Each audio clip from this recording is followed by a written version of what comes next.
Doa adalah sebuah permohonan, sebuah permintaan, sebuah pengharapan dari kita sebagai manusia seutuhnya.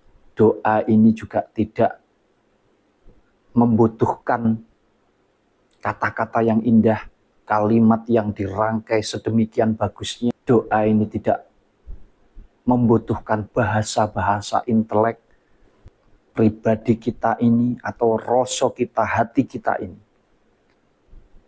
ke dalam wadah daripada jiwa, atau kita masuk ke dalam rasa yang ada di dalam hati kita, dan di sana pure, tidak ada hubungannya dengan duniawi. Otak ini adalah perangkat untuk kita menciptakan semua yang berhubungan dengan duniawi. Mau kepingin hidupnya enak, hidupnya susah, hidupnya mudah, hidupnya luar biasa sulit, mau hidupnya sehat, tidak sehat, semuanya terpusat ada di sini.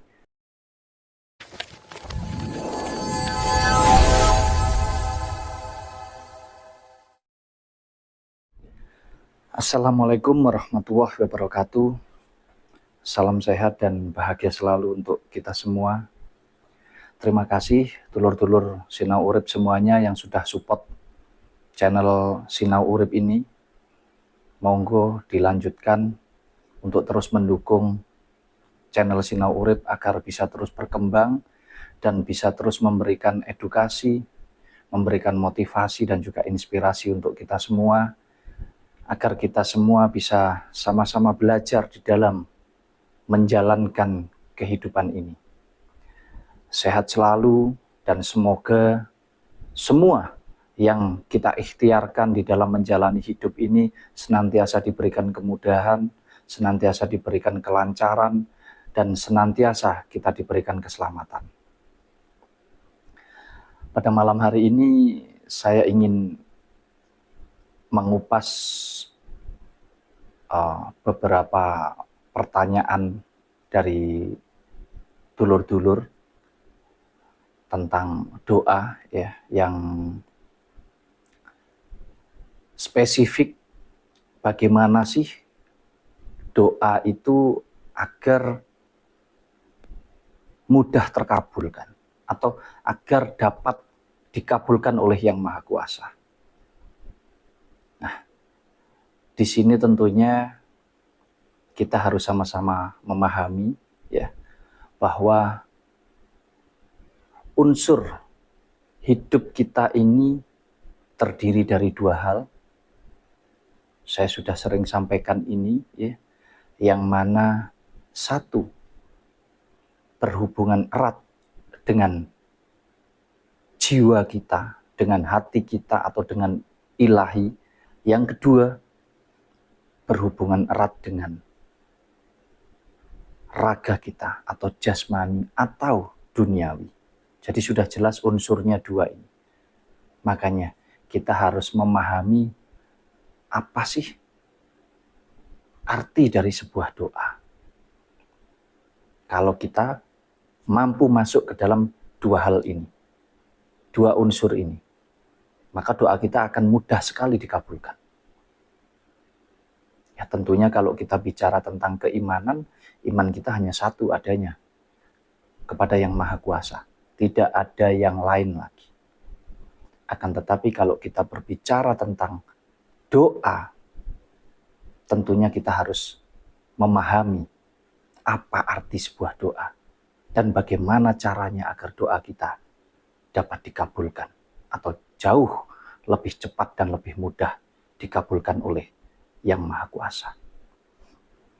Tentunya setiap pribadi ya mempunyai cara, mempunyai keyakinan masing-masing, yang saya sangat meyakini bahwa semuanya senantiasa hanya kita tujukan kepada Sang Pencipta. Nah, jadi saya ingin mengupas bagaimana agar doa kita mudah dan cepat dikabulkan. Yang pertama, kita harus paham apa itu doa. Doa adalah sebuah permohonan, sebuah permintaan, sebuah pengharapan dari kita sebagai manusia seutuhnya kepada Sang Pencipta, kepada Yang Maha Kuasa, atas apapun, atas semua yang sudah Tuhan berikan, dan atas semua apa yang kita inginkan, apa yang kita mohonkan kepada Sang Pencipta. Karena tentunya semua sudah diberikan kepada kita. Tinggal bagaimana kita mampu untuk mengambilnya. Tinggal bagaimana kita mampu untuk menggunakannya. Makanya kembali ke dalam apa yang disebut dengan doa.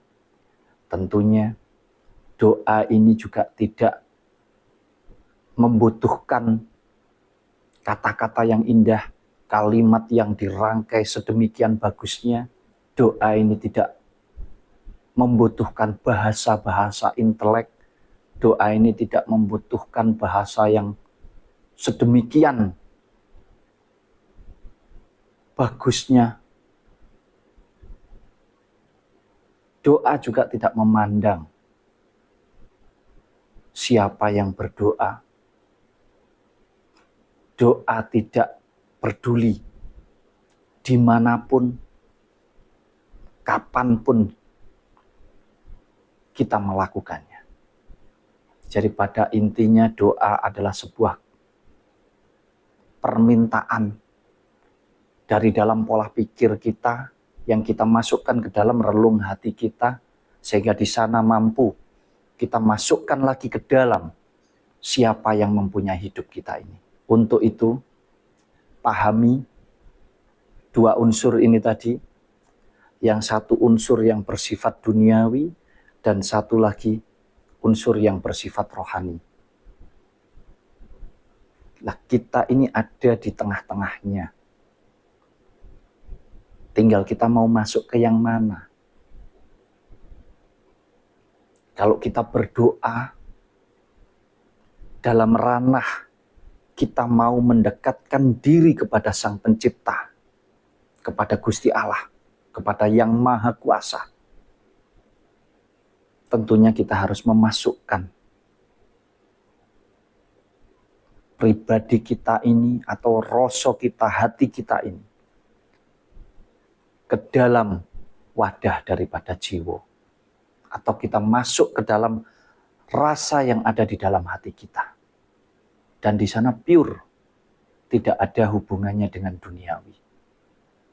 Maka kalau kita masuk ke sana, jangan pernah kita membicarakan tentang kepingin uang banyak, kepingin mobil, kepingin rumah. Tidak seperti itu konsepnya.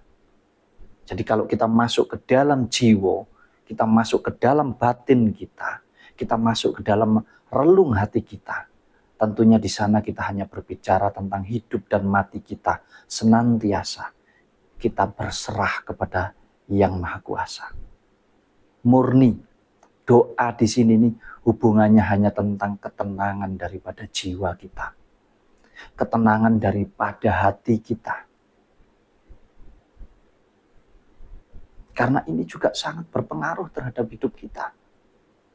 Karena memang hidup kita ini ya dua ini adanya. Yang satu goib, yang satu fakta. Itu sudah tidak bisa kita pungkiri lagi. Ya. Bahwasanya doa, kalau untuk urusan dengan Yang Maha Kuasa, itu hanya tentang hidup dan mati kita. Hanya tentang ketenangan daripada jiwa kita. Nah, sebaliknya, ketika aku ini atau rasa ini, kita masukkan ke dalam yang disebut nyowo, atau ke dalam rogo, atau ke dalam jasmani kita, atau ke dalam duniawi kita. Tentunya ini berhubungan erat dengan unsur kehidupan yang bersifat fakta atau realita, yang berhubungan dengan duniawi.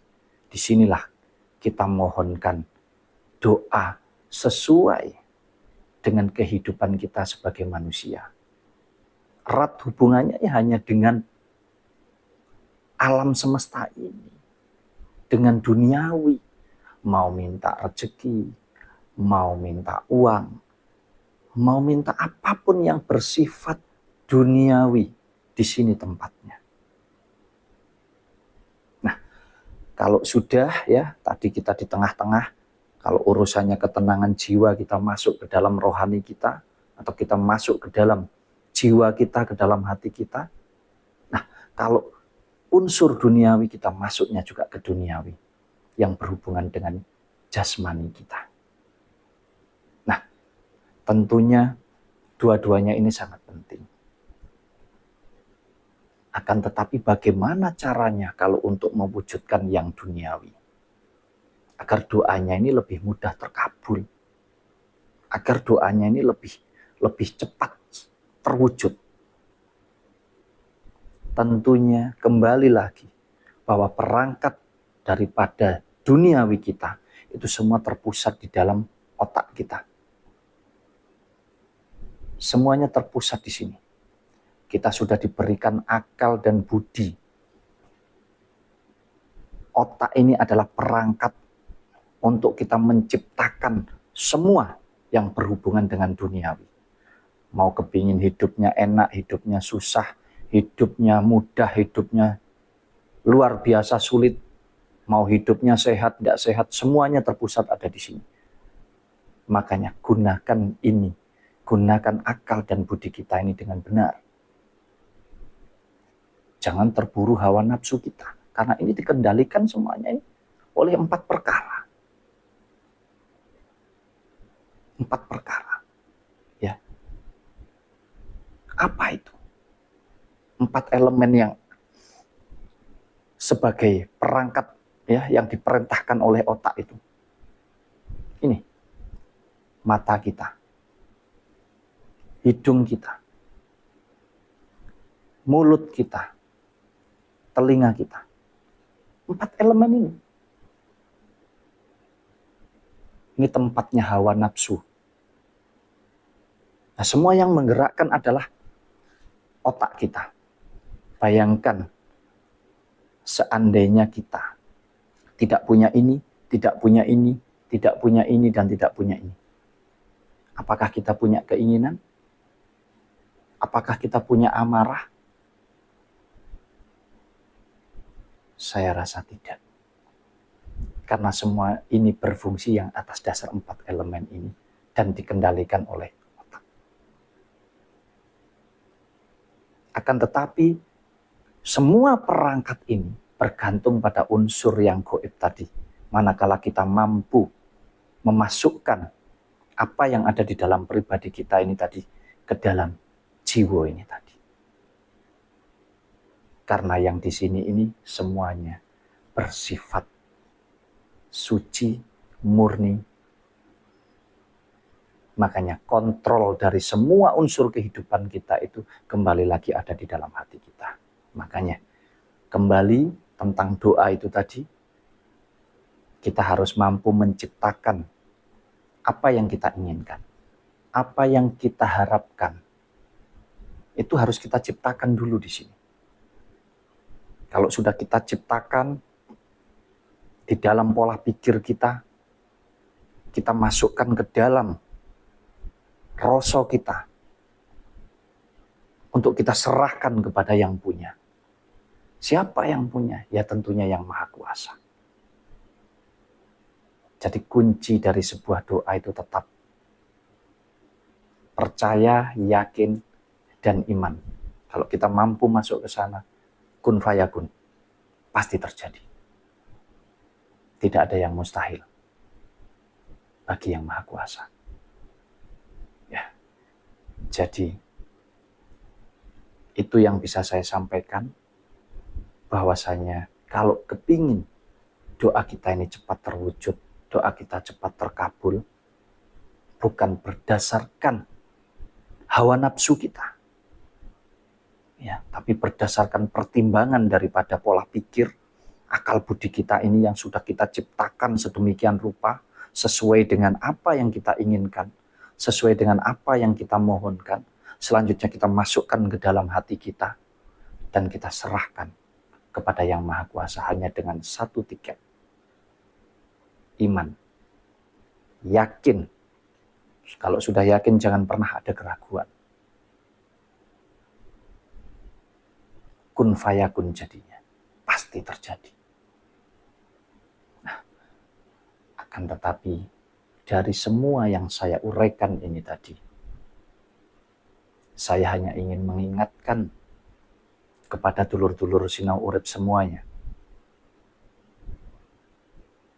bahwa di dalam menjalankan hidup ini,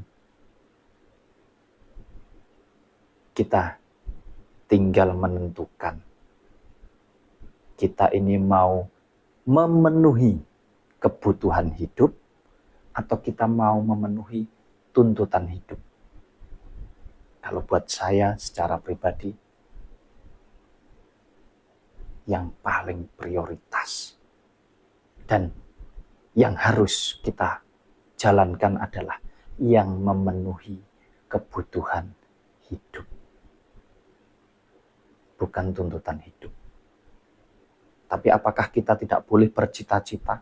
Apakah tidak boleh kita berkeinginan? Apakah tidak boleh kita berharap lebih atas semua yang sudah kita punya? Tentunya boleh-boleh saja. Akan tetapi perlu diingat, segala sesuatu yang berlebihan itu justru akan membuat kita tidak tenang. Itu justru akan mencelakai diri kita sendiri. Makanya saya kasih kunci untuk kita bisa menjalani hidup kita ini dengan tenang, dengan damai, dengan penuh bahagia, penuh sukacita, bukan atas dasar kita mempunyai materi yang berlebihan secara manusiawi atau secara duniawi. Bukan karena kita punya uang banyak, bukan karena kita punya mobil mewah, rumah yang bagus, bukan. Kalau unsurnya senang, sudah pasti punya uang banyak, punya rumah, punya mobil bagus, pasti senang. Tapi apakah bahagia? Belum tentu. Makanya saya selalu mengingatkan, hidup ini harus bahagia, baik secara lahir maupun batin. Jasmani rohaninya harus bahagia. Nah, caranya bagaimana? Satu hal, bersyukur. Kalau kita mampu mensyukuri semua nikmat yang sudah Gusti Allah berikan kepada kita, tentunya kita akan mampu menikmati hidup kita dengan baik, dengan benar, dan kita akan merasakan kebahagiaan yang luar biasa, baik lahir maupun batin. Jadi jangan menuruti hawa nafsumu untuk memenuhi tuntutan hidupmu. Tapi kendalikan perangkat ini yang ada di dalam otak ini menggunakan hatimu. Agar kamu bisa memenuhi kebutuhan hidup. Mungkin ini yang bisa saya sampaikan dari pertanyaan teman-teman tentang doa. Ya, kembali lagi, percaya, yakin, dan iman. Senantiasa kita tetap wajib berusaha. Kita berdoa saja. Kalau secara manusiawi kita tidak mau menggunakan perangkat ini dengan benar, sesuai dengan fungsinya, percuma. Jadi dua-duanya harus seimbang. Kuncinya di sana. Ketenangan jiwa dan ketenangan raganya atau pola pikirnya. Jadi keseimbangan apa yang ada di dalam otak dan apa yang ada di dalam hati kita. Insya Allah semuanya akan senantiasa diberikan kemudahan, diberikan kelancaran, dan senantiasa diberikan keselamatan. Terima kasih. Assalamualaikum warahmatullahi wabarakatuh. Sampai jumpa.